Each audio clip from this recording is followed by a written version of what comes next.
did. I fucking did. Yeah, You won't believe me. You won't even believe it, but I did. No, I believe you. I don't remember a single thing about what that show's about, but I did. It's watch about it. gargoyles. Fuck. How did I not know that? To me, it sounds like you didn't ever actually watch it. I thought it was about ghosties. Don't ever do that again. Ghosties. I said no. A third time? Oh my god. Did I melt your eardrums? Ah. Jesus Christ. You know what I that's what I do during school when someone's not paying attention. I get real close and I go, Martin.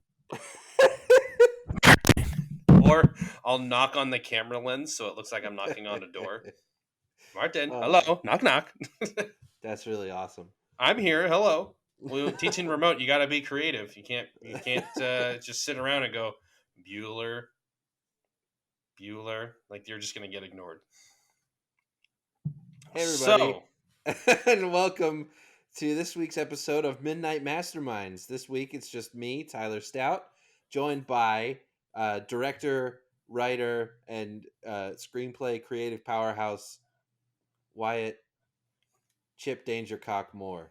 Wow, I like the middle name. That's good. I might change that on my resume. So that people, I mean, I'm not looking for a new job anytime soon. However, that'd be nice. You know what? I should have. So, side note, I'm going through the process of getting accredited to teach college level courses. Right now. And to do so, the starting of the process is you have to send your resume. And now I'm considering sending them a new one. It's like, hey, this is actually a more updated resume. Please make me a college level teacher. Thank you. I love it. I love it. Please do it. But as a side note, I don't know. No one will hear this that shouldn't hear it. But the process of getting accredited, holy shit, it's so long and tedious. My God. They sent me just a 12-page document going over all the different things that might come up in class and that have to be touched on, and you have to prove that you know them based on your either experience or or like classes that you took while you were in school. So I have to go through and go, okay, so if this concept comes up, and then you have to go through your transcripts and you have to find the exact course with course code that you took that might prove that you know that on paper. And if you can't, you have to then prove it through experience with employers and like phone numbers so that they can contact. So if they don't believe you, they can call someone and go, hello, yes, does Wyatt know this? I'm like, oh, okay, good, thanks. And then hang up. It's wild. I mean, it makes sense. Thank goodness they do this, because if they didn't, that would be a concern. But wow. I cannot imagine what you must be going through. Now, it's an extra thing. So it's not, it's for my job. Yes. However, it does, doing it or not doing it doesn't jeopardize my job. So it's not like the end of the world. It's just annoying. I spent the whole work day doing it. No joke. I'm not even kidding. Yeah. That sounds tedious. Yep. Yep. Well, you know what's not tedious? Don't say this watching the Snydercut, because that's not true. Well, we were gonna do news first. I realized after I said, well, you know what's not tedious, in preparation for my actual transition. I realized after I said that you left the gate wide open. Yeah, no, because the Snydercut is many things.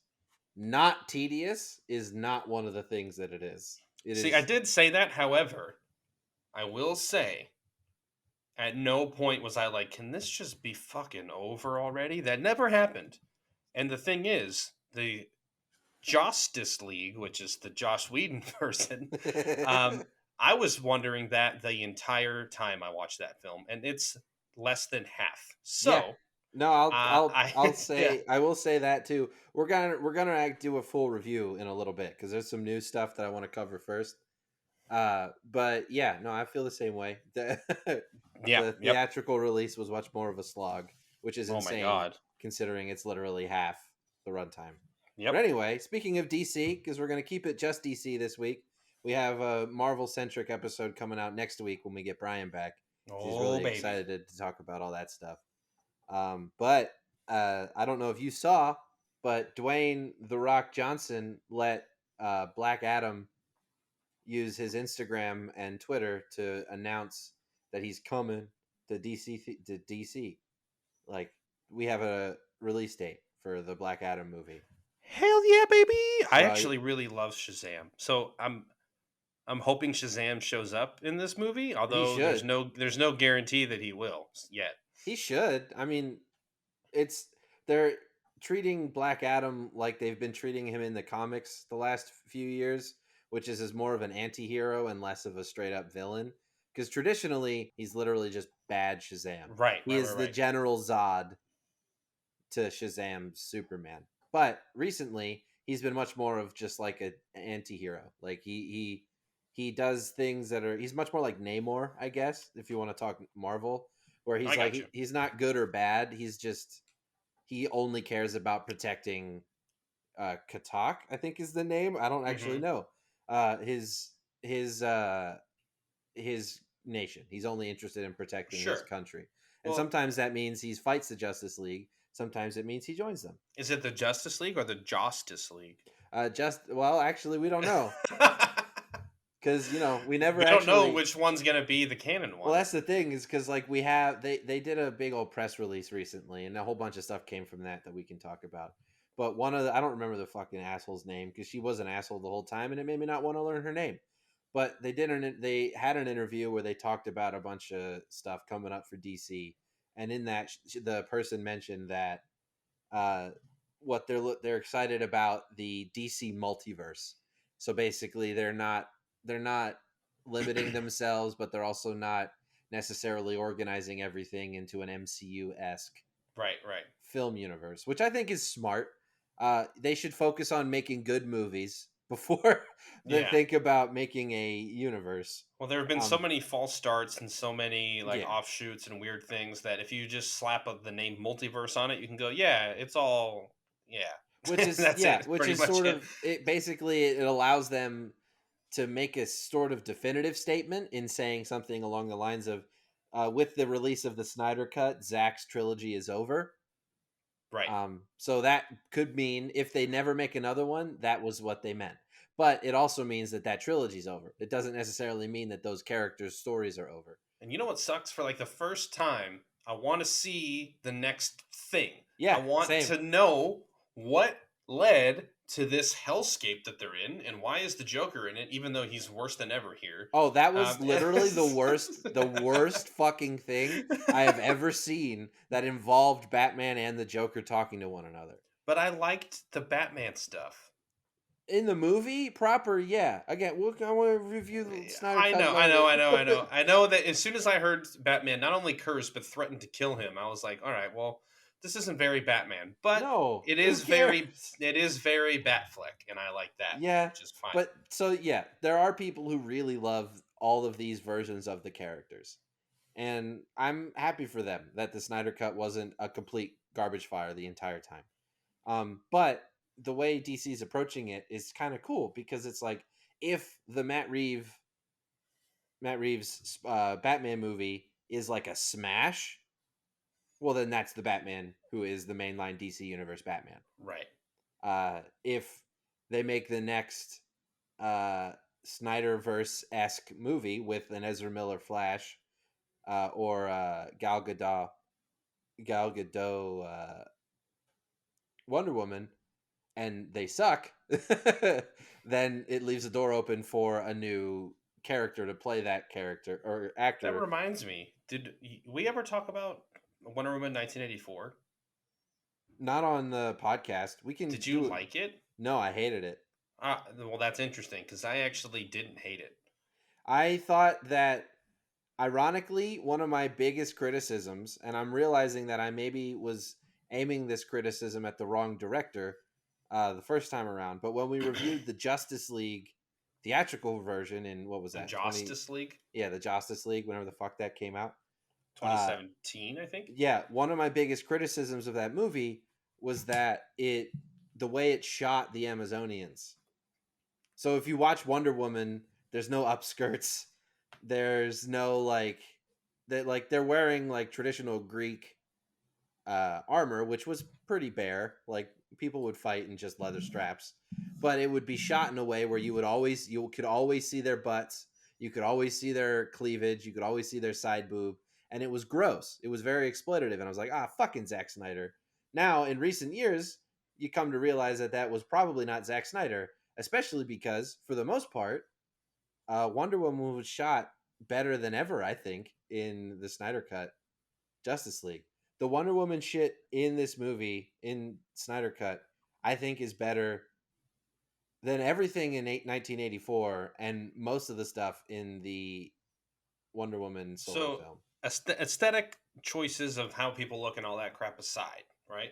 And it's not crap, that's important stuff. But what I'm saying is, what is the big thing that you think people don't like about that movie, and then also you don't like about that movie? Like, what turns you off 1984? to it? Yeah. So it felt... I only wanted to talk about it because it was so weird. I felt like the whole internet united in hating that movie.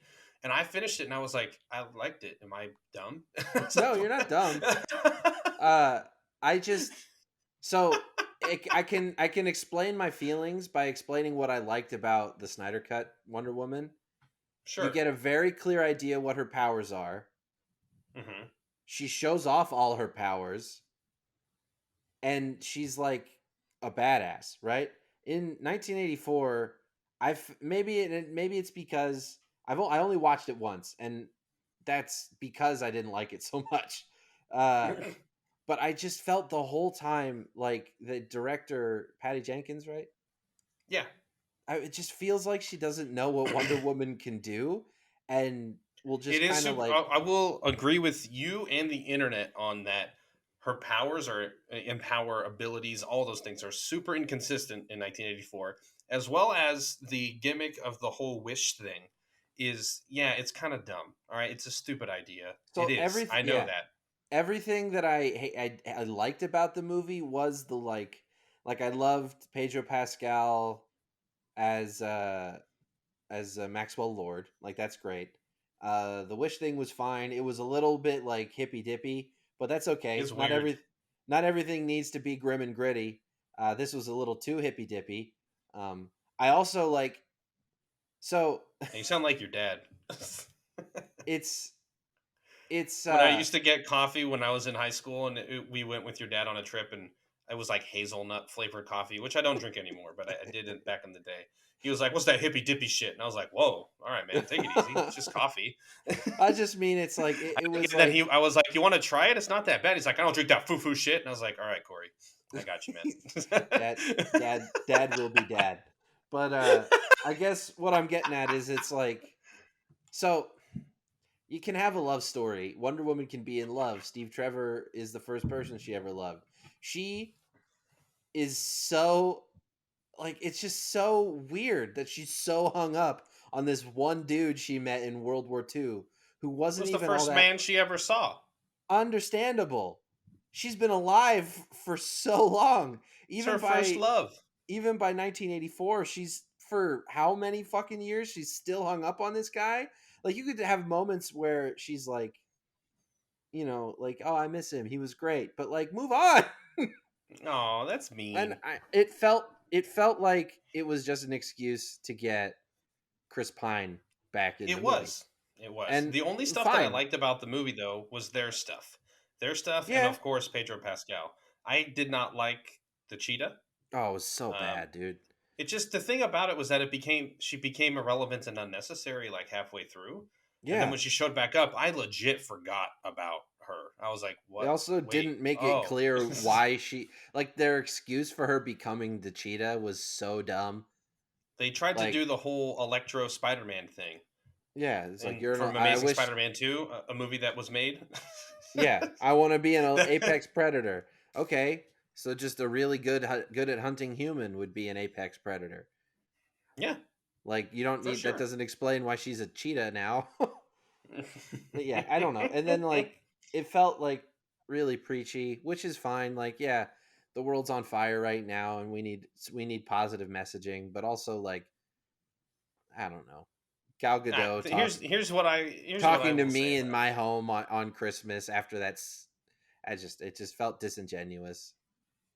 Here, the only thing I'll say is that I agree with you on pretty much all that stuff, and I do dislike pretty much everything you brought up except the Steve Trevor stuff. And here's the thing, because that feels like the heart of the movie. Like when she had to run away from him, knowing that she had to give him up to save the world. Oh my god, broke my heart in So half. yeah, So it's like, well, that whole plot point I didn't like, but that individual moment I thought was really well handled. Like I like that they didn't linger on it, like they just kissed and ran away, and you hear him say something in the background, but they don't they like that's it. It's done. I like that. she That knows was she has to move. Yeah, I just yeah. mean that their stuff together and all that stuff. It feels like the story, while the other stuff is all just plot. You know what I mean? Because he can't exist without the plot because that's what Hmm. brings him back.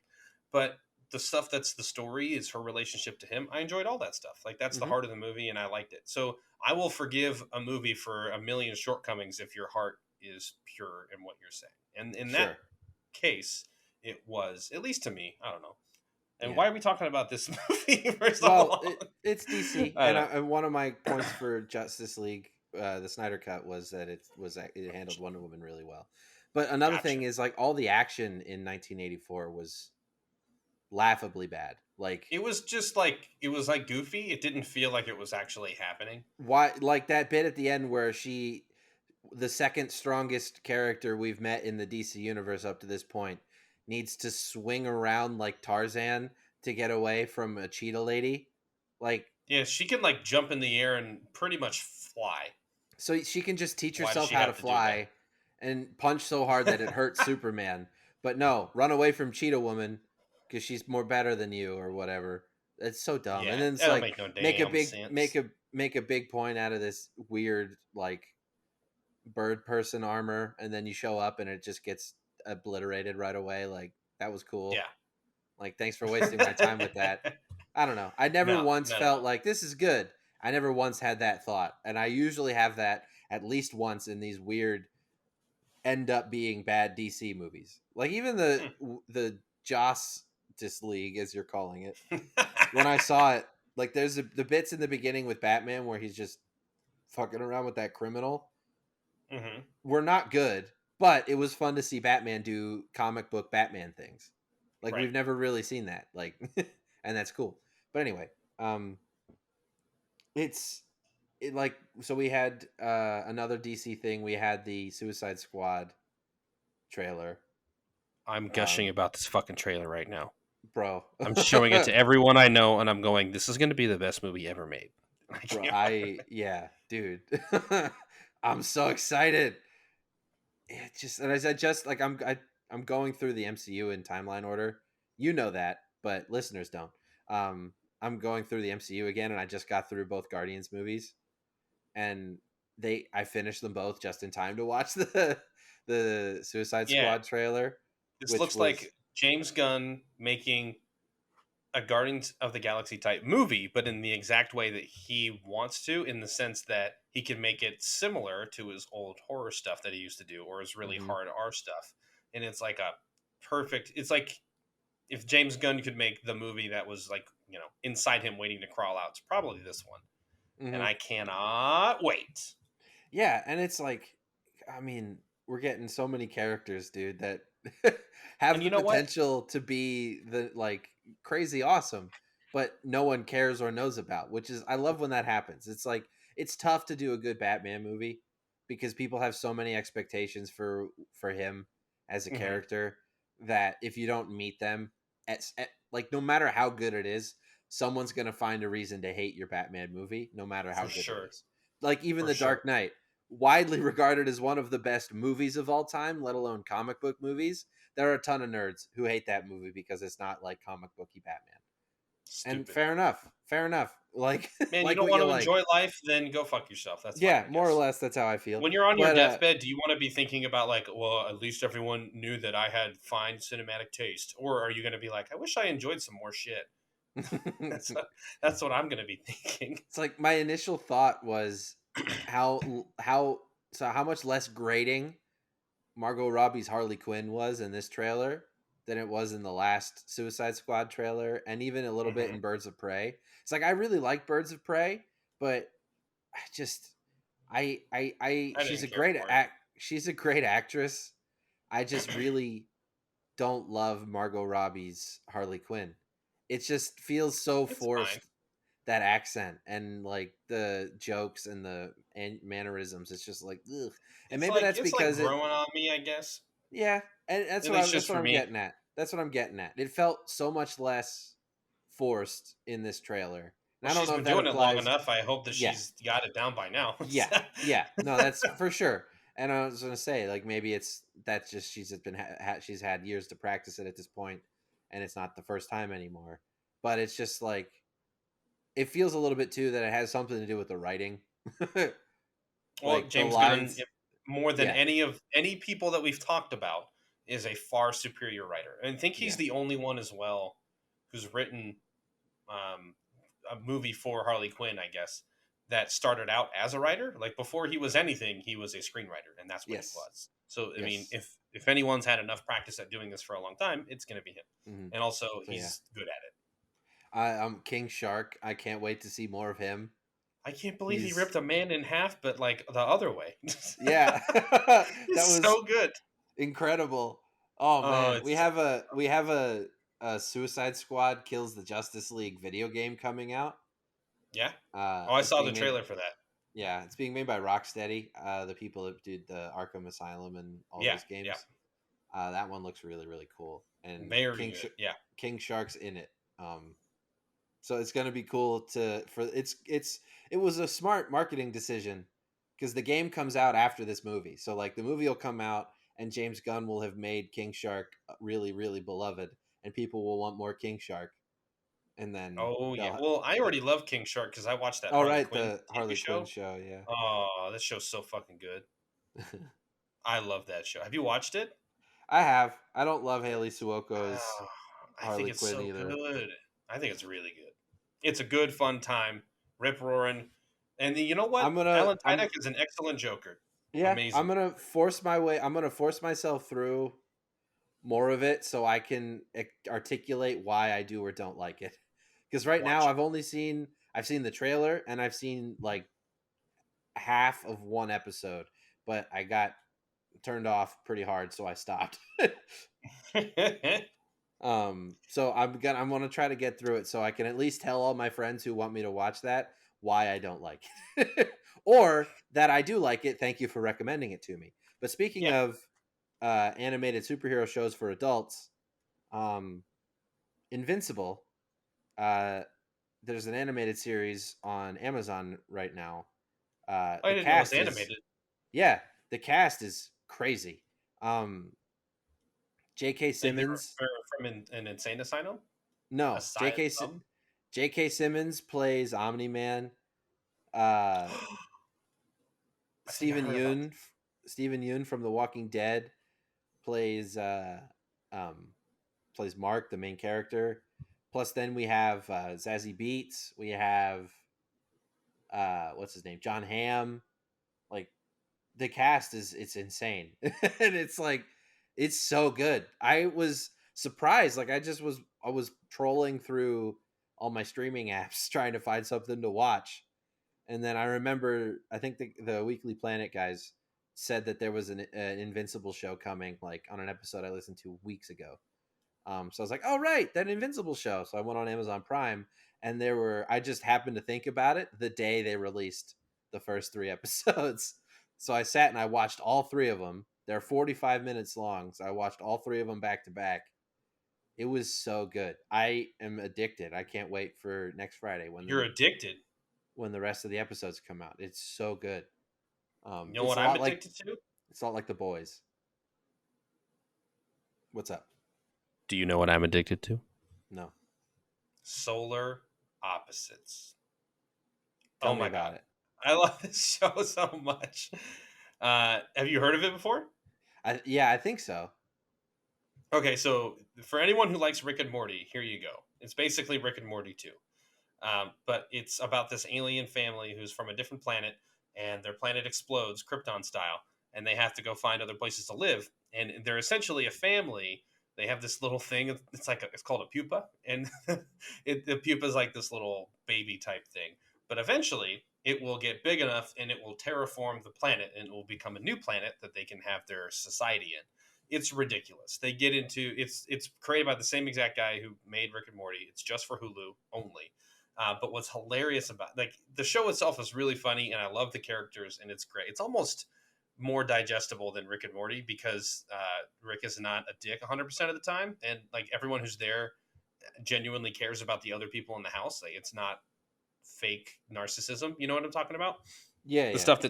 stuff that turns some people off of Rick and Morty. It doesn't have that. So my favorite though is that the alien kids, if they run into an adult that they don't like or that pisses them off in public, uh, they'll shrink them down to like the size of an ant, and they have a little ant farm in their wall, and they just keep putting people in the wall if they piss them off, and so basically half of each season is like normal solar opposites storylines, and then the other half of the season is what's going on inside the wall, and these people trying to first figure out, did we get shrunk? Are we like tiny? And then figuring out what's going on, and then there's some one person gets control of everybody in the wall, and they have like a war in the wall, and there's these bloody battles fighting for control of the wall. And now it's season 2, they expand on the wall even more, so like now life is good in the wall because they won the war, and they're starting to build a little society, and the stuff that they use for their normal everyday shit is so hilarious. Like during the war, right, they wanted a bow and arrow, so it's like toothpicks and floss, and they're using that to shoot, and like staples at people and stuff. The beds, like their pillows are sweet and low packets, like they're all little fun creative things like that. But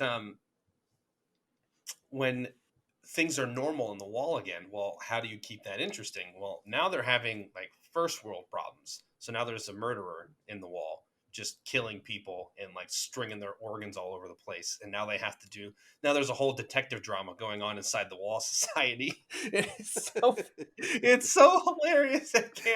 I can't stop watching it. Honestly, after a wall episode, another episode will begin right away, and I'll see that it's not about to be a wall episode, and I'm like, fuck, I don't want to watch this. I want to watch another wall episode.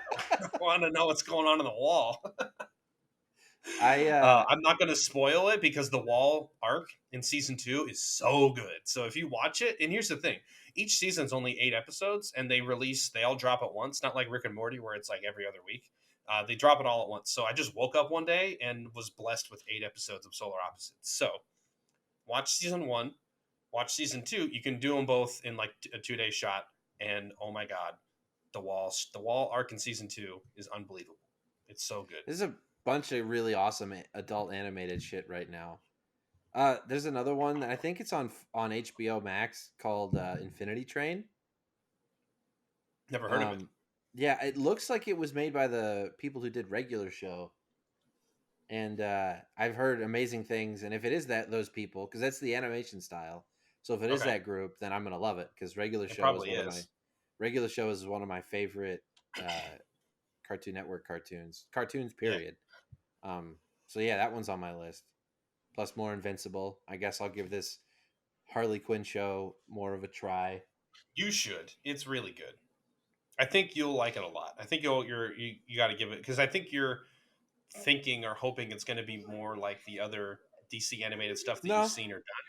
No, I know what it's like. I don't need it to be that other stuff. That's all right. Harley Quinn was never really. Trust me, it'll grow on you. I know you'll like it. I hope it does. Or at the very least, I hope I can explain why it doesn't. Well, think. Do you think it's time to talk about what we really came here for? Yeah, we kind of put it off long enough. I think it's time to get into this. So, give us your initial impressions, and then we can get more specific. I tried really hard in the, what has it been? 5 years? 4 years? This is gonna be big. 4 years. I tried really, really hard to like waylay my expectations. I didn't want to expect it to be terrible. I didn't want to hope it was good. I just wanted to go in. That was me. I thought it would be terrible. I spent the whole time thinking it was going to be trash. I just wanted to go in and watch a movie and have an honest reaction with no context. And I think I achieved that. And I had a surprisingly okay time. Oh, just okay? All right. I don't know if you and I ever really talked about my thoughts on, well, the Snyderverse in general, but the Justice League. The Like, Justice League. I stole that from Mr. Sunday, by the way. That was straight up highway theft. I thought you knew oh, that. My I bad. didn't know that. No, I'm gonna stop saying it now. No, you can say it. You mean, they coined it. We just got to pay them money. But That's fine. like, I Man of Steel was all right. I don't hate it. I got to go back and rewatch it because in retrospect, I'll probably like it a lot more. Batman v Superman insulted me as a comic book fan, Wow. and the theatrical release of Justice League in 2017 was that, but worse. Uh, The only thing I'll say when I watched the Justice League is when I walked out, I literally felt nothing. And I don't mean that in a way that like I walked out and I felt disappointed or whatever. I literally walked out and I was like, I don't have an emotional reaction at all. I felt like I went into a room and meditated. As in like because the thing is, I was trying to like it. I was also not liking it. So at the same time, I usually, for me, it's like the barometer goes one way or the other. I really get into it or I really don't like it. And for some reason, it felt like my brain never turned on when I watched that movie. And I just walked out of there feeling like, I don't know what happened. I feel like I just watched the long trailer and now I'm yeah. out. And now I'm Well, going that home. is what it feels like, because it's like, it's crazy to me that they went, let's make Avengers but without a Thor or a Captain America movie. Let's just, Right. like, we had Iron Man movies and one of them was good. The second one, some people really liked it, but Like you? more people really really were angry that it happened. It's not good. So let's just go right from those to Avengers and hope for the best. And it was bad. I heard a rumor that Christopher Nolan, who's always been like a sort of ambassador on these movies, did not let Zack Snyder see it. So he watched it with the producer, and which actually the producer was his wife, Deborah Snyder. So watches it. They watch it together, and together they go to Zack and they go, "Promise me you never watch this movie. You'll die." And he was like, "Okay, I won't watch it." And they're like, "Seriously, don't watch this movie. You'll die." And he was like, "Okay, I won't watch it." And so it's like, I'm glad Zack Snyder, because the guy's been through a lot, and I don't, as a person, I don't think he's ever really done anything to deserve non-success. No, and here's the Like thing. I Michael don't think Bay he's a is a horrible filmmaker. no, Michael Bay is a douchebag. I Yeah, straight up do not really think he deserves the success that he's he's had. an actual bad person. Zack Snyder is just kind of makes bad movies sometimes. And the thing I was about to say about that is that's only sometimes. The thing, Yeah, and I've come to his defense a lot in the sense that he, I don't think he's a bad filmmaker whatsoever. Being a filmmaker doesn't necessarily mean you have to be the world's best writer. So if he's given a bad script, he's going to film whatever's on that script. He's going to do it more beautiful than anyone else. yeah. So that's what I Thing was is, gonna if it's a say. bad script, then that it is what it is. There are a few directors in the game right now who are quite as good at visually telling a story. And I don't mean the technical visual side of things. Hmm. No one is really quite as good as him in these big budget, crazy action movie blockbuster context. There isn't really anybody quite as good as making it look like artsy and thought out and Oh yeah, gorgeous. it's Like beautiful. Snydercut was gorgeous. Like, that is one thing that I don't think anybody can take away from it. And it was a damn far shot away from that fucking disgusting 3D CGI hellscape we had in the theatrical release. Yeah, that one was weird because not only did they do a bunch of weird reshoots, um, they the color grading that they did to it. Because the thing is, when you set a camera a certain way, which is Zack Snyder setting his camera up to be graded into a film that looks like Mm-hmm. what we got from the Snyder cut. But when you take the cameras, like the footage, and it's set up to be graded a certain way, and you grade it a different way, it looks fucking wonky and weird. You know Yeah. what I mean? Yeah, it was like weird and glowy and Like he red. thought, let's throw a LUT on it, and then that'll fix it. It'll look like Avengers. No, Avengers was shot to look that Yeah. way. And like, it's fun, like we talked about it too, is it's like, as much as nothing has really come out that makes Zack Snyder seem like anything less than just a sometimes misguided filmmaker. a ton of stuff has come out to make Joss Whedon look like an utter cuck of a human being. Yeah, fuck that guy. And and it's like I like the fucking cyborg shit that they thought that they could do without. Are you kidding me? That was so mad. That This was the whole only thing. movie was about cyborg. Yeah. How It do was they? basic. Yeah. They just Uh, cut him out. They just cut him all the way like out. no wonder he was pissed. Like I wondered the whole time when I was watching the first one, like the first iteration of the movie. I was wondering, like, why is he here? I don't get it. And I was seriously thinking that, not in a mean way. I was like, is there something I'm not understanding about why he's here? no, same. Like they literally explain away Flash and Cyborg and Aquaman existing through emails. Yeah. I and it's like what. And now I have a lot of thoughts about Ezra Miller as the Flash. Most of them bad. Oh man. Um, Okay. but I will say he was much more bearable, even though I had him for like an hour longer this time. He was so much more bearable in the Snyder cut than he was in the Whedon cut. It's like Joss Whedon tried to make him all snappy Avengers quips, and Ezra Miller, oh man, I don't know if it was just the way those quips were written or what, and I don't think it was, because most of the time when he opened his mouth, even in the Snyder cut, I just wanted him to stop talking. But it's like, so Barry Allen is like not an idiot. There's never been any version of that character that was even kind of an idiot for them to have made this decision, which is why it's weird. Like you can change shit.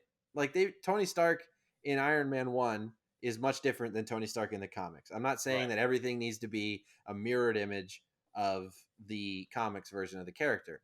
You gotta be at least a little close though. Like Barry Allen's like a forensic scientist. He's a genius. And that's how he gets his powers.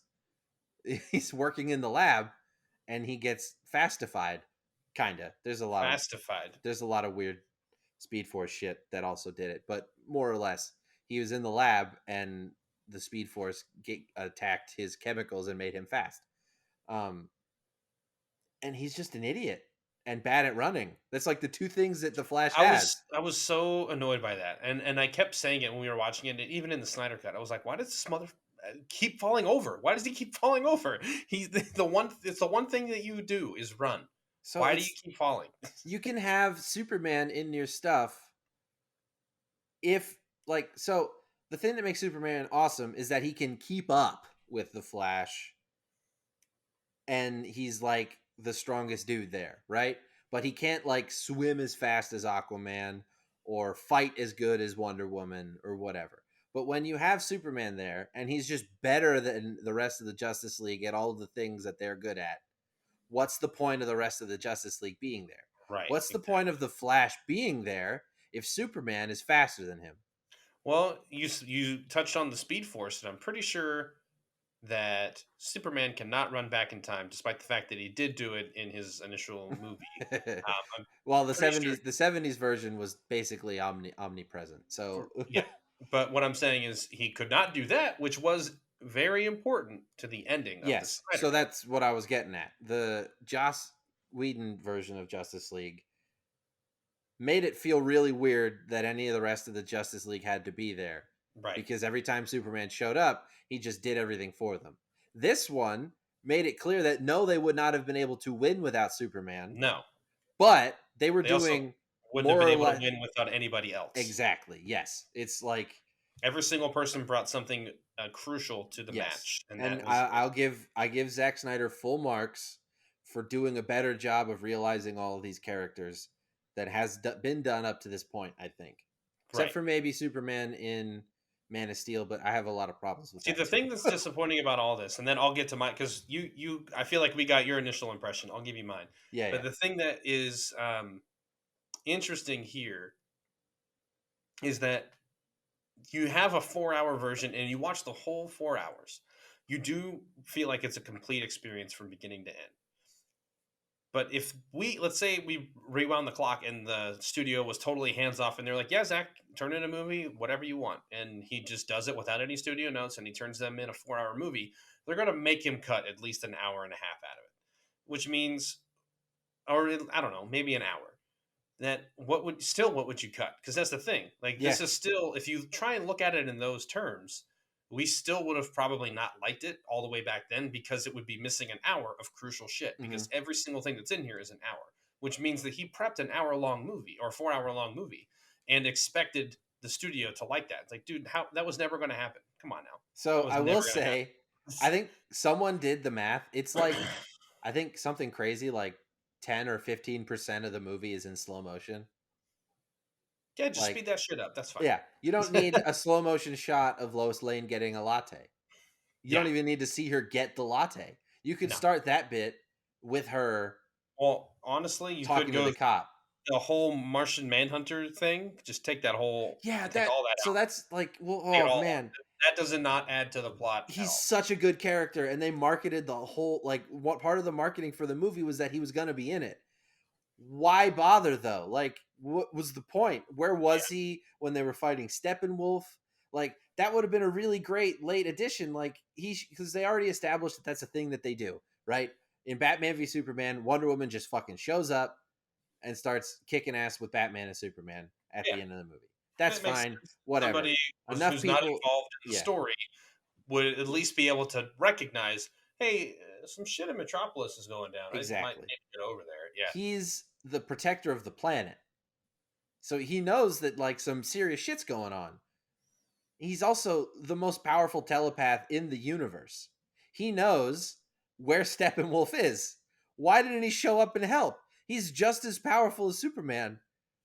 They wouldn't have needed Superman if Martian Manhunter showed up. They literally only had him in the movie so they could say that Martian Manhunter was in the movie. Also, I have a theory. Oh.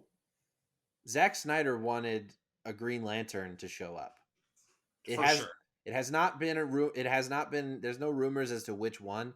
Probably Hal Jordan, but it could have also done Jon Stewart, because he's like, we don't need a Hal Jordan Green Lantern. There have been enough versions of Green Lantern that are beloved that you don't need the original one. Sort of like the Flash. Like, you can do Wally West too, and people will be like, awesome. But I know what you're gonna say. Zack Snyder wanted a Green Lantern, and they wouldn't give it to him. I wonder if that scene at the end with Batman was shot to be the Green Lantern showing up. I heard that was actually confirmed. Oh, really? Okay. Yeah. Well, I don't know where, so please don't quote me, but I thought that I heard that was confirmed. So, like, they basically, I think when they shot it, from what I hear, they didn't know which way they were going to go. Mm-hmm. So they shot it very ambiguously so that it could be one or the other. Yeah. So Ben Affleck pretty much just saying, it's like, oh, okay, nice to meet you. Yeah, that kind of. Yeah, exactly. And it's like, yeah. So, like, I'm not really nettled either way, Martian Manhunter or Green Lantern. I was just suggesting, if you need to cut some time out of the movie, let me help you do that. Yeah, no, absolutely. Yes. Because he's such a fundamental character to the Justice League that if you include him, you better use him. Yeah. Or don't include him, because he's not. If you don't, he's not urgent. Like, he's not required, at least not in this first version of the Justice League. Right. Because like Aquaman and Martian Manhunter are kind of the interchangeables for the, like, OG team, you know? Right. So they made the choice to have Aquaman over Martian Manhunter. That's fine. If you're going to include Martian Manhunter, fucking include him. Don't just waste 15 minutes of my time with two useless scenes in a 4-hour-long movie. So It's like, he did kind of shoot. I think this movie, if it was released in 2017, would have been like 3 hours. We would have had way less slow motion, and we would not have had the Martian Manhunter stuff. Correct. I agree with all that, and that's what I think. Yeah. Do you want to know? So we got your initial impression. Yes, please. I'm gonna give you my initial impression. Are you ready? Yeah. I think that the 2021 Snyder Cut is sex incarnate. I think Zack Snyder made love to my eyeballs, right in my eye holes. I think Zeus came down and he used his dick and he chiseled this whole movie out of marble using his dick. I don't think you actually believe those things, Wyatt. No, I don't. But I think that people assume that, because when you look online, I'm seeing people throw around the term like masterpiece. No. And cinematic game changer. I'm like, it's a game changer in the sense that we now know that we can get another cut of a movie. But here's the thing: we fucking knew that already. You know how many versions of Blade Runner there are? Like, it's not that hard to Even get within another. the DC universe, the Donner cut came out for Superman 2 like 8 Yeah. years, like 3-4 years ago, right? Yeah. So it's they're like, oh well, fans will get loud enough and they'll get a new cut of a movie. Yeah, it's kind of always been that way, guys. All right, take it easy. So here's the thing, I will say, in different than you, I actually like this movie a lot. Not even a little bit. I actually really like it a lot because this movie, it actually has a super simple plot. And that plot is Steppenwolf. He's coming down. He's going to mess everybody up, and he's going to put these boxes together, and we're good to go. The story is what's interesting. The story is that you're following you're following Cyborg on his journey to not only discover more about what he's made of and why he is important. By the end, when he says he's not broken, that is such an emotional scene, and you cannot have that with all the buildup. You have everyone feels like they belong there for a reason. Maybe not so much Aquaman. He's the only one who I feel is like kind of extra out of all of them. Yeah. Barry Allen has a very specific purpose for being there. It really is essential, especially when you get to the end. Obviously, Batman is. Obviously, we need Superman if it's possible to get him back. The explanations for everything are so much more clear. And that was one thing in Batman versus Superman and in the Justice League that I was so irritated about. And it's the thing that turned me off the most was that every 5 minutes I was wondering or saying, sometimes even out loud, like, well, that doesn't make any damn sense. What do you mean? Like, why would that person do this? Or in Batman versus Superman, the thing I'll never get over is how Lois Lane spends an entire hour of the runtime trying to figure out where this bullet came from and doing all these forensic investigations on where the bullet came. We know, like the audience knows, like doing stupid stuff like that where the audience knows and you're spending a whole hour a character's trying to do all the research to figure it out. It's not surprising for us when they find it out. So when they find out, oh, this came from Lex Luthor, it's like that was no big duh. All right, we knew that. Just real quick, that brings up a point too that I would like to get on. It's like with these movies, we're dealing with characters that are bigger than, besides Spider-Man, every character we have in the MCU. Batman, Superman, and Wonder Woman and their related big bads are like way bigger than anything we've had on the big screen so far. That's why it's so wild that it's taken 2 movies and like 2 tries and like $2.5 billion to get an okay version of a Justice League movie. Yeah. But with someone like a character like Lex Luthor, everyone knows he's bad. Like everyone knows he's bad already. Like all the fans, even the people who aren't fans, know Lex Luthor is a bad guy. So why are you bothering with this is he, isn't he shtick? No, between Batman vs. Superman and the Justice League, I always found myself wondering things like, why are you trying to convince me of this? Or the audience. Like, for example, the fact that Superman is dead. That in the Batman vs. Superman, we spend, I don't know how long on his funeral. And then in this movie, we're all sad about it for an hour and a half. I know he's coming back. We all know. There's not even a 4-year-old child out there who's like, Superman's really dead. No, they know it too. All right. So just stop talking about it and just get it over with, But what I will say is I do like how everything definitely feels whole. It feels complete. And I really do think it is a good movie with a lot of heart. I wish it wasn't 4 hours. And here's the thing. You have the Marvel movies, which have their, respective solo films to build up their characters so that by the time you get to Avengers movies, you don't have to do any of that, right? You get there and you can just hit the ground running, like, because the emotional payoff of whatever's going on in this movie was set up in a different movie, right? So Zack Snyder had a monumental task here, is he had to make you care on that level about Cyborg, about Flash, about Aquaman, about everybody. So that when you get to the end, you actually feel something. Like when we're in the end battle, which is completely different than the Justice League. Oh my God, so different. And so much better. And everyone is doing their thing, and they're taking on Steppenwolf one at a time, and they're doing what they do best, and it's completing their character arc simultaneously, specifically in the sense of Cyborg. It all feels right. If, like I said, it feels whole, and that those stories are coming to a close. So this movie, to be this good, has to be 4 hours, because you're essentially packing in 3 movies worth of information, because you're introducing Aquaman, Flash, and Cyborg, because it's essentially their introduction to us, right? Mm-hmm. So you need that extra time. So basically, it's more like 4 movies. You have a Cyborg movie, you have a Aquaman movie, which came out after this, and then you have a Flash movie. So those are all movies, and then you have the last hour, Justice League, where it can all come together, and you don't have to worry about that. And so I think that's why this movie works, and that's why I say if it wasn't a 4-hour movie, it would not work. Agreed. So this is not a sustainable thing. This whole thing happened in a vacuum, and it will never happen again like this. But overall, it's actually something I'm willing to watch again, because I did the stupid thing of, well, actually not stupid. It's stupid if it didn't work out, but it worked out, so it was great. Where I watched the 2017 Justice League, and then immediately was like, all right, moving on. And I started the Justice League, and wow, even individual scenes that not a whole lot was changed, but just not using the Joss Whedon footage, but using the Zack Snyder footage, which looks better. Ben Affleck looks better. The scenes are smoother, and everything is just better. I don't know. Like, even just watching simple scenes and going like, wow, I don't know what it is. It just felt better. It just feels better. Yeah. It's great. Yeah. I'm here for it. And the thing is, I have been a naysayer of the Snyderverse from the beginning. Like, I watched Man of Steel and I didn't hate it, but I was like, whatever. And I thought it was fine. Mm-hmm. I watched Batman vs Superman. I hated that movie with a passion. I want everyone who I ever met that was like, I like that movie. Part of my brain was like, watch out for that guy. I don't know, watch out for him. And so, same. when I would, and even Wonder Woman, I was like kind of not cool on. Like, I thought it was all right.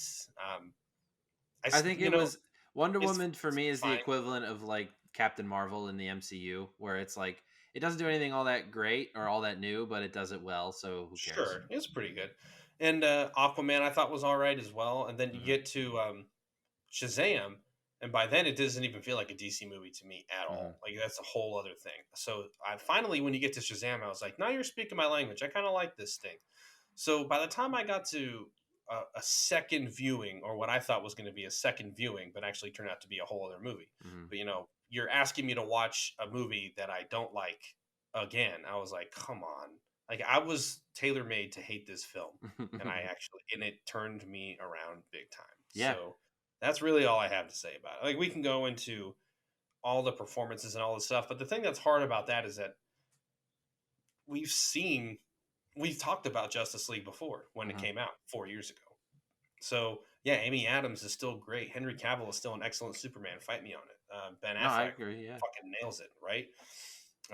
I think Ray Fisher is an excellent Cyborg. I don't think you're going to get any better than him. No. I don't hate Barry Allen as much as you, or Ezra Miller. It's mostly Ezra Miller. Barry Allen as a character is great, but it's just Ezra Miller plays him like a fucking diarrhea mouth. Whoa. Like, weirdo, and I just can't. To be fair, that's probably how he was told to play it. Probably. So yeah, but also, like, I've never up to this point seen Ezra Miller in something where I liked him. Really? You didn't see Perks of Being a Wallflower? Yeah, and I didn't like him. Whoa. He was really good in that movie. Yeah, but I didn't like it. Oh, okay, fine. It just, yeah, and it's like I will say that the Snyderverse or Snydercut turned me around on him even a little bit by the end, where I was like, I would put up with, like, I might see the Flash movie when it comes out. This poor man has been beaten to death. Like, just give him a pass, would you?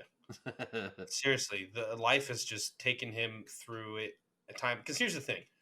Nobody wakes up in the morning and goes, I'm going to make a bad movie. I want to piss you off. Like, he's always tried his hardest to make a good movie, and it's not for you. Like, I hate Batman versus Superman. I still do.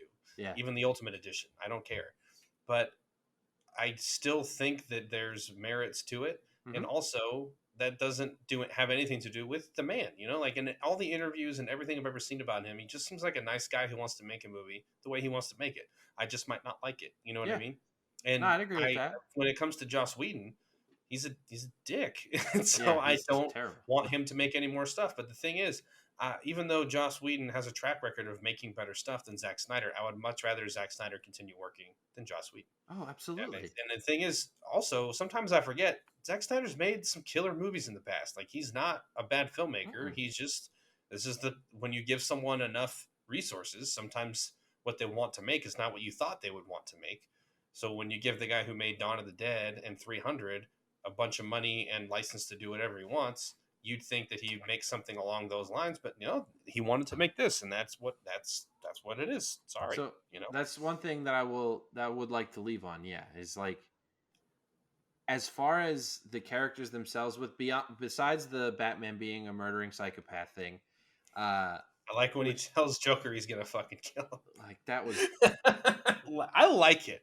All right, I was in a good mood, and then I like potty mouth Batman. I was in a good mood, and then you reminded me of that weird nightmare sequence at the end. I don't think they should have put that in, just because. No, I don't. Why? It'd be great for an after credit stinger if they were going to make another one of these, but now all you've done is make me want that movie, and I know it'll never exist. Like, what the hell? So I want to know who's responsible for Jared Leto, Oscar winner, playing the Joker like a rapey, sex crazed, like, creep. Like, he's never been that. At least maybe he has. Maybe there's some like renowned, famous stretch of comics that I just am unfamiliar with, where the Joker is a sex pest. Maybe, but every characterization of that every version of that character that has worked is so far away from the way Jared Leto is playing it, and I just like the voice, the laugh. The thing that really irritated me about him in this version more than anything is his laugh. Ugh. The Joker's laugh is a staple. It's supposed to be creepy, unsettling, unnerving. It's supposed to make you wonder, like, what is going on behind. And in this one, I don't know. I feel weird. Like, yeah, it doesn't feel weird. I think what makes me hate it I'm also so much. not threatened by him for some reason. No, that's what I'm getting at. It makes me. So that's why, like, when I wanted the Joker movie with what's his name? Why can't Joaquin Phoenix? The only really good thing about that movie was Joaquin Phoenix. Yeah, and agreed. I wanted so badly for them to realize that the Jared Leto Joker was a miss. Like, whatever, the Jared Leto as a person is weird, but I don't think he's even. He runs a cult. Yeah. Okay. Yeah. Gross. Get rid of him. But this version of the Joker has always felt to me like what the best case scenario for an actual criminal cosplaying the Joker as their persona in the real world would be. Probably. That's what this Joker feels like. It feels like someone who watched the Joker comic books growing, or watched the Joker in Batman stuff growing up, and then was like, I'm going to be a crime boss, and I'm going to use the Joker as a basis to create my persona. Because of that feeling that I've had, I thought, or maybe it was wishful thinking, that when the Joker movie came out and did so well, that they were gonna like replace him, pretty much. Well, they were gonna. We all kind of thought the same thing, in the sense that, at least with the Joker, when it was set in the '80s, so he can't realistically come up against the raw Batman. He also can't come up against Batfleck, just because of time and age. Mm-hmm. So the whole idea was that he inspired the actual Joker. Mm-hmm. So in theory, you could have multiple Jokers if you follow that line of thinking, and Jared Leto could just be one of many. Yeah, because there's a version of... But apparently, no. Yeah, no, that's just the Joker. And great, awesome, cool. You've made me not want to watch any Batfleck stuff with Batfleck universe versions of the Batman Rogues Gallery. But that's okay, because I'm so ecstatically stoked for this Matt Reeves Batman movie that I can't... God, I'm excited. Sometimes I forget that movies are coming out because I just stop thinking about it, Yeah, I can't properly articulate how excited I am for that movie. And I'm trying so hard to... Matt Reeves is an unbelievably good filmmaker. No one knows what he's done. He did the criminally underrated, two of the criminally underrated films in the Apes trilogy. Mm-hmm.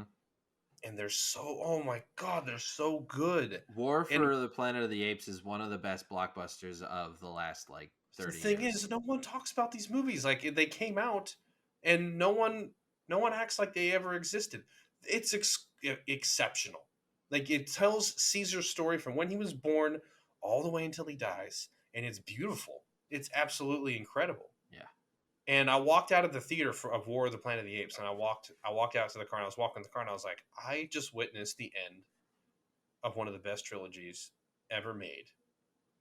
And no, not a peep from anyone about it ever. Still, and so good that led to him making a Batman movie. Hell to the yes, I'm down. Yeah, but why? It's so good. Now I just want to rewatch those movies. Yeah, no, like when those came out, when we went and saw War in an ArcLight out here, because we were so excited for it. Because like you were out there. I was living in. You must have just got there. Yeah, it was within a couple months. Okay, because I was still in Pittsburgh because I went with one of my employees because he was like, man, no one will go see War of the Planet of the Apes with me. And I was like, oh boy. And I'm in my head, I'm thinking, I'm his boss. I can't. I really try and stay away from employees when I'm a boss in terms of outside of work, just on a professionalism scale. Now that I'm a teacher, I mean, students, it's not even a question. So like I have very strict privacy between me and them. But he looked so sad, and he was an employee. Like we were working in a retail setting, so like we were both adults, obviously. Sure. And I was like, well, I haven't seen that movie yet. He's like, do you want to go? And I was like, yeah, I'll go with you, man, absolutely. So I went with him, and it was I only remember seeing it because it was that one time that I went with him to the movies. So I knew where I was when I saw this movie, and I was still in Pittsburgh. But yeah, he's a good kid. I'm excited for where they're gonna take DC movies in the future. It's like Black Adam's probably gonna be awesome. I'm pumped. I'm interested in an Aquaman 2. Because I didn't hate the first one. I actually had a pretty good time. I thought it was pretty good. Yeah, I feel the same way about it that I do Shazam. I'm like, it's bright and it's fun and it's good. It's all right. Yeah, no, ditto. Like Shazam needs himself a really good villain now, and he needs to start getting some like global hero legitimacy. And Black Adam being his villain will be a great way to do that. So I'm excited for that. I don't know if I'm going to buy The Rock being a bad guy, but we'll see how that plays. Well, I think that's why. Yeah, he's not gonna. I think he's gonna be the like Scorpion King, type, where he's like an anti-hero. Yeah, I got you. Oh, is the CGI going to be the same quality? I hope not. I would. It would be great if we all walked in thinking we're going to see Black Adam and surprise Scorpion King 2. Well, it would be like 7. I know it already. I know they do a bunch of direct-to-DVD sequels, but we're retconning that universe. All That's right, fair.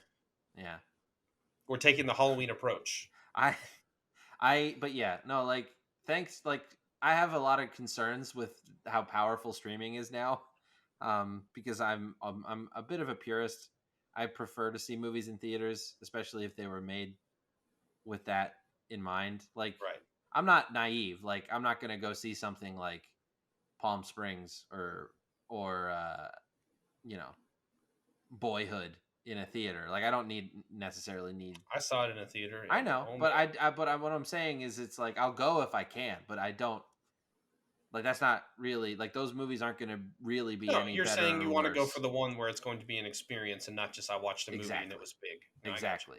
But with streaming and like Disney Plus and the Marvel shows doing what they're doing, it's cool that we're going to start to get some more weird shit for DC. Like, I think we're going to get a Dr. Fate movie soon, or at the very least, he's going to show up in something soon.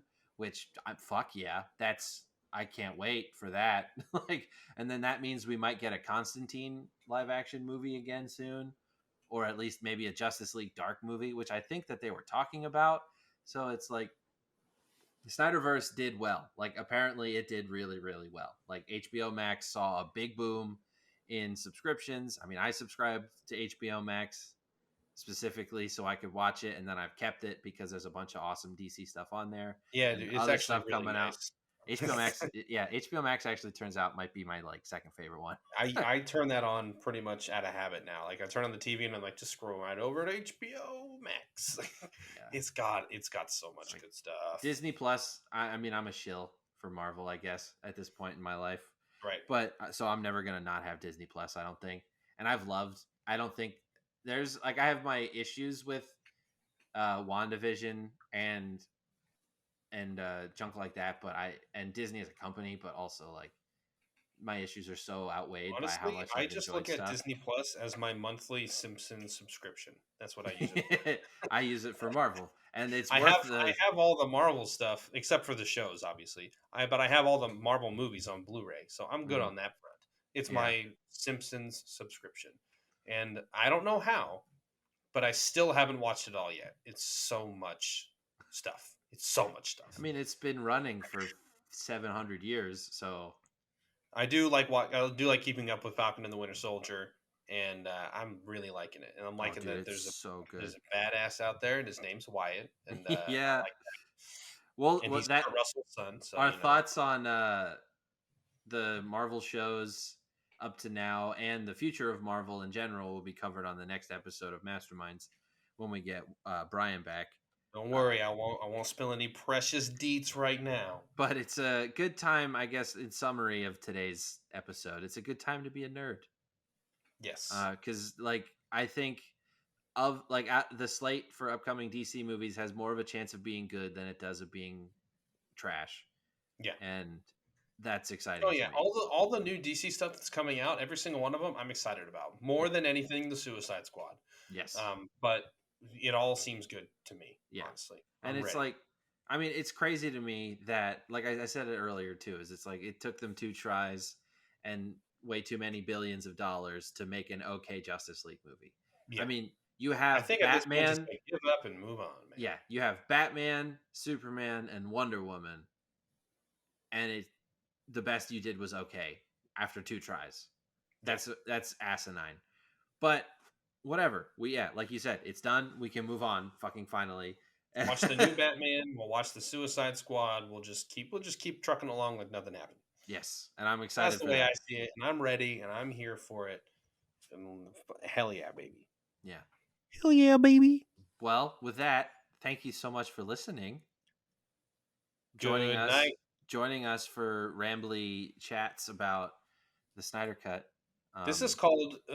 Should not be called Midnight Masterminds. This should be called For 1 hour. You dropped into Wyatt and Tyler's phone call, because this is pretty much just what we talk about. Yeah, pretty much. Pretty much. But yeah, no. This is the first podcast released since the Screenplay Network relaunch, and I'm super stoked. We have a ton of great conversations to share. Stories from Storage has been really fun to do again. The Screenplay podcast that Kit's running is awesome. And the Split Screen, our video game podcast that I'm doing with Shannon, is so much fun because it's basically this, but about video games. Ooh. And I've wanted to do something like that since we started doing podcasts. What makes what makes Split Screen cool is that I'm a big old video game dork. I know way more than I should about video games and spend way more time than I should on video games. And I have done since I was like 11, maybe 12. Shannon, if you like it, then you should be on it. That's the end of the argument. Well, for sure. But Shannon only recently really started doing video games as like a main hobby. And so she has a very unique perspective because like, most people start video games when they're young. So they kind of grow into it. Shannon is starting video games as like an adult. So her perspective, it's like Potterless, but for video games. Sort of, yeah. So it's fun to talk from my perspective of knowing way too much, and her perspective of kind of experiencing a lot of this stuff for the first time. It's been really cool. So first episode of that is coming out on Wednesday, actually. Ooh. So you only have to wait 2 days after you hear this. I have something to listen to on the way to work. Yeah, man, I'm excited. But anyway, thank you so much. If you want, like I said, if you want to catch more podcasts, head on over to youtube.com/sverticalp or just search sverticalp in the YouTube search bar and you'll find our channel. Give us a subscribe once you do that. Yeah. So you don't have to search for it anymore. It'll be That's in your. Easy. You get a little ping. It'll go. Yeah. Beep. And you tap the bell or click the bell thing so you get notifications. We'll do our best. We'll do our best not to get suppressed by by Papa YouTube. Yeah, we've got a new episode. This is going up tomorrow on Monday. We've got the first episode of Split Screen coming out on Wednesday, and we have the first episode in season 2 of Stories from Storage coming out on Friday. So you got 3 podcasts this week. Whoa.